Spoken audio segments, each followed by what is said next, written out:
আমি ইতিমধ্যে জয় ভাৰত পাৰ্টি নামেৰে এখন ৰাজনৈতিক দল ঘোষণা কৰিছোঁ। অসমত যি সমস্যা আছে গোটেই সমস্যা ওপৰত ৰাখি পেলাই আমি কাম কৰিম। কাৰণ ইতিমধ্যে যিমান ৰাজনৈতিক দল আছে অসমৰ ৰাইজে একচুৱেলি সন্তুষ্ট নহয়। আমাৰ বিশেষকৈ আদিবাসীসকলৰ যিখিনি পাব লগা মৰ্যাদা চৰকাৰে দিব পৰা নাই। ইতিমধ্যে জনজাতিকৰণৰ মৰ্যাদা দিব পৰা নাই, মাটি পাট্টা, বাগানৰ ৱেজেছ, বিভিন্ন ধৰণৰ সমস্যাত আমাৰ আদিবাসীসকলে বিভিন্ন ধৰণৰ সমস্যাত আছে, কিন্তু কোনো ধৰণৰ চৰকাৰে সমাধান কৰাৰ কাৰণে কোনো ধৰণৰ ৰাস্তা লোৱা নাই। আৰু ইয়াৰ উপৰিও অসমত বহুত সমস্যা আছে, নিবনুৱা সংস্থাপনৰ সমস্যা আছে, বানপানীৰ আছে। এইবিলাক গোটেই কথা আমি চিন্তা কৰি পেলাই এই ৰাজনৈতিক দলটো আমি আজি ঘোষণা কৰিছোঁ। এইটো একচুৱেলি অসম ভিত্তিক আঞ্চলিক দল হ'ব। পৰৱৰ্তী ক্ৰমে আমি এইটো সমূহ ভাৰতত আমি এই দলটো আমি কাম কৰিম। হয়, নিশ্চয় আমি এতিয়া ৰাজনৈতিক দল খুলিছোঁ আৰু ৰাজনৈতিক দল আমি আগবাঢ়িবলৈ হ'লে আমাক গ্ৰাছ লেভেলত আমাক ভেটি মজবুত কৰিব লাগিব। যাৰ কাৰণে আমি এইবাৰ পঞ্চায়ততে আমি প্ৰতিদ্বন্দ্বিতা কৰিম। সমূহ ঘৰৰ অসমতে আমি পঞ্চায়ত আমি কণ্টেষ্ট কৰিম এইবাৰ। আৰু লগতে 2026তো আমি MLA কণ্টেষ্ট কৰিম। তাৰপিছত BTR ইলেকশ্যন আছে, কাৰ্বি আংলং অট'নমাছ কাউন্সিল আছে। আমি গোটেই জেগাতে আমি প্ৰতিদ্বন্দ্বিতা কৰিম। ইতিমধ্যে আমাৰ 37 এছেম্বলি কনষ্টিটুৱেঞ্চিত আমাৰ আলোচনা হৈ গৈছে। ইতিমধ্যে আপাৰ আছাম, লোৱাৰ আছাম, উজনি আছাম গোটেইখিনি আলোচনা হৈ আছে আৰু আমি গোটেই অসমত আমি পঞ্চায়ত কণ্টেষ্ট কৰিম। মই আপোনালোকক লিষ্টটো দি দিম অলপ পিছতে। হয়, বিশেষকৈ আমাৰ মধ্য অসমত আছে, আপাৰ আছামতো আছে, উজনি অসমত আমাৰ কম আছে।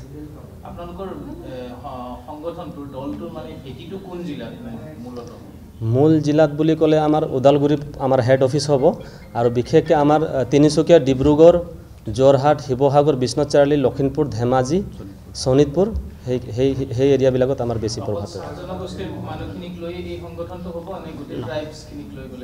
অকল আদিবাসী বুলি নহয়, আমি সমগ্ৰ অসমবাসীক লৈ পেলাই আমি এইটো কাম কৰিম। অসমবাসীৰ হৈ পেলাই আমি কাম কৰিম। আমাৰ সক্ৰিয় সদস্য ইতিমধ্যে 500 মান হৈছে আৰু আমাৰ আলোচনা হৈ আছে, বাঢ়ি আছে ইতিমধ্যে। সভাপতি মই নিজে আৰু মোৰ নাম তেহাৰু গৌৰ। মই কেন্দ্ৰীয় সমিতিৰ সভাপতি আৰু মোৰ লগতে সাধাৰণ সম্পাদক জোনা কুজুৰ। নমস্কাৰ। আৰু উপসভাপতি হিচাপে আমাৰ দিলীপ ঢেলা। হয়, যিমানে দল হৈছে একচুৱেলি বিশেষকৈ আমাৰ আদিবাসী জনগোষ্ঠীটোক একেবাৰে প্ৰতাৰণা কৰা দেখা গৈছে আৰু অকল ভোট বেংক হিচাপে ব্যৱহাৰ কৰা দেখা গৈছে। যাৰ কাৰণে আমি আদিবাসীৰ পৰাই আমি নেতৃত্ব লৈ আছোঁ। আমি নেতৃত্ব যদিও লৈ আছোঁ, আমি অকল আদিবাসী বুলি নহয়, আমি সমগ্ৰ অসম লৈ পেলাই আমি কাম কৰিম। আমি 26ত 37 আমি MLA আমি কণ্টেষ্ট কৰিম। চাওক, ইয়াৰ আগতে আমাৰ এটা সময়ত 22টা MLA আছিল আদিবাসী জনগোষ্ঠীৰ। আজি কমি আজি 4টা না 5টাহে হৈ আছে। গতিকে আমাৰ বহুত সমষ্টি আমাৰ হাতৰ পৰা ওলাই গৈ আছে। আদিবাসী মেজৰিটি সমষ্টিত আদিবাসীসকলে তাতে প্ৰাৰ্থিত্ব পোৱা নাই বা সুযোগ পোৱা নাই। তো আমি এই দলৰ প্লেটফৰ্মত আমি আমাৰ আদিবাসীসকলকো আমি সুযোগ দিম আৰু অন্য যি অসমৰ জনগোষ্ঠী আছে, জাতি জনগোষ্ঠী সকলোক লৈ পেলাই আমি প্ৰাৰ্থিত্ব দি পেলাই আমি কাম কৰি যাম। আমি অকলে খেলিম। এতিয়ালৈকে জইনলি কোনো ধৰণৰ ভাবা নাই। মিত্ৰতা তেনেকুৱা ধৰণৰ আমি ভাবা নাই। আমি অকলে কণ্টেষ্ট কৰিম। নাই, তেনেকুৱাতো নাই। আমি অকলে কণ্টেষ্ট কৰিম। কাৰোৰ লগত এতিয়ালৈকে আলোচনা হোৱা নাই আৰু আমি অকলে ইলেকশ্যন খেলিম।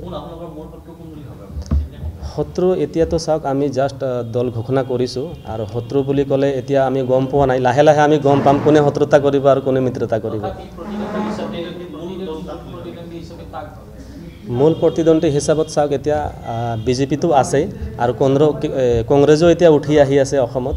গতিকে কংগ্ৰেছ আৰু BJPৰ লগতে আমাৰ প্ৰতিদ্বন্দ্বিতা হ'ব। হয়, আমাৰ যোনটো লক্ষ্য উদ্দেশ্য আমাৰ যি আছে, মই ভাবোঁ যে আমাৰ এই দলটোক অসমবাসী আঁকোৱালি ল'ব বুলি মই ভাবিছোঁ। কাৰণ আমাৰ যি লক্ষ্য উদ্দেশ্য, আমাৰ লক্ষ্য উদ্দেশ্যৰ ওপৰতে আমি কাম কৰিম। ইয়াৰ বাহিৰত আমি নাযাওঁ। হয়, অসমৰ যিমান ৰাজনৈতিক মহলত যিমান আছে বা আদিবাসী সংগঠনেই হওক বা অন্য জাতীয় সংগঠনৰ যদি কোনোবাই ৰাজনীতি কৰিব খুজিছে, আমাৰ দলত আমাৰ সুযোগ আছে। আমাৰ দলত আহক, আমি একেলগতে এই দলটোক আগুৱাই লৈ অসমবাসীৰ কাৰণে আমি কাম কৰিম।